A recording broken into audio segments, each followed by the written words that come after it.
Hi guys! So for today's video, update tayo ng download ng software. So, paano yon? Nasa ako sa website natin ng VSML.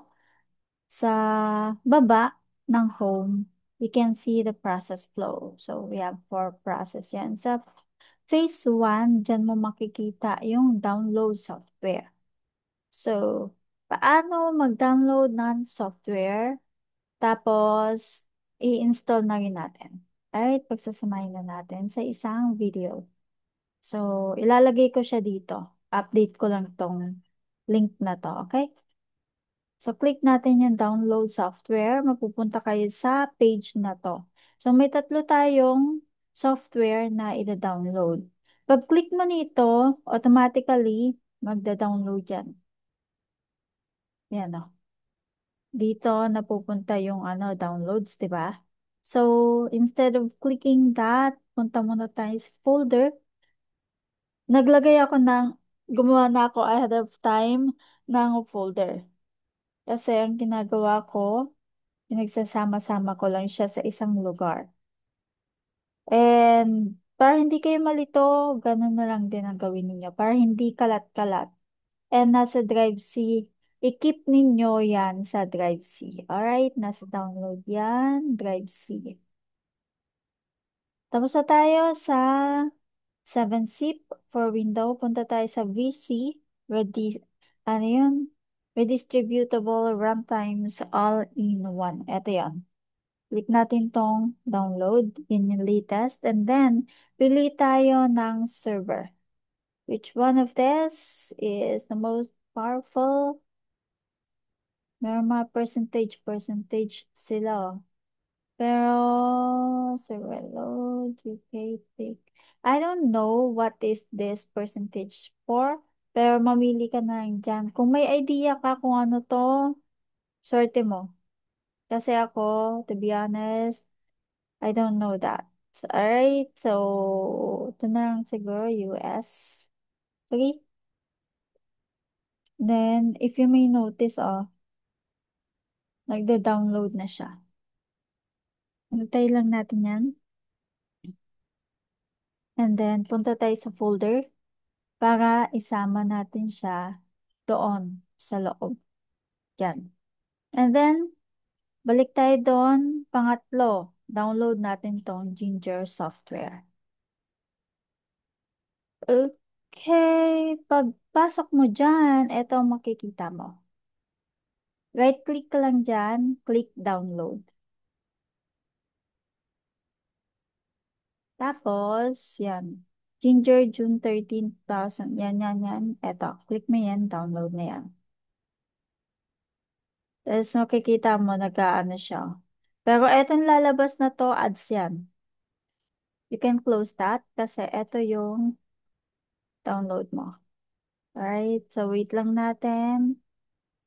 And then, sama natin siya sa folder dito. So we're all good na. May tatlo na tayo. Ito yung tatlong yan. So anong sabi sa flow? Sa process flow? Sabi sa process flow, sa phase 1, pagkatapos nating i-download, i-install natin. Number 3 yan, 3.B. 3.A, 3.B. Ito, lalagay ko sa ilalim yan. Naligaw lang yan. After nyan, after nating i-download, install natin. Paano mag-install? Ganito lang kasimple. Pasok ka, yan. Ito yung ating folder. So, sa folder natin, ito, it's either double click mo to or right click. Pag ni-right click mo, open. Or double click. Same lang ang lalabas. Ito. Tick mo lang, run. Tapos install. Just installed. Ayan. Close na natin. Punta naman tayo kay Visual C++. Kasi Visual C++, same lang. I mean, sorry. Not same lang. Kasi etong dalawa to, WinRAR ito. So, ang gagawin natin, i-extract natin yan. So, right-click, extract here. Yan. Habang hinintay natin yan, ayan, meron na. Ayun, yan yung lalabas na ma-extract from Visual C++. Tapos hanapin nyo lang tong install all. Double click mo lang yan or right click and then open. Or double click mo. Same lang din at ang lalabas. So, click mo lang yung run. And then medyo matagal yan. So, baba na natin yan. Baba muna natin yan. And then, extract natin to si Ginger. So, highlight natin siya, right click, extract here. Tapos lalabas dyan, folder ito. Hintayin natin matapos yan. Okay. So, ayan, okay na.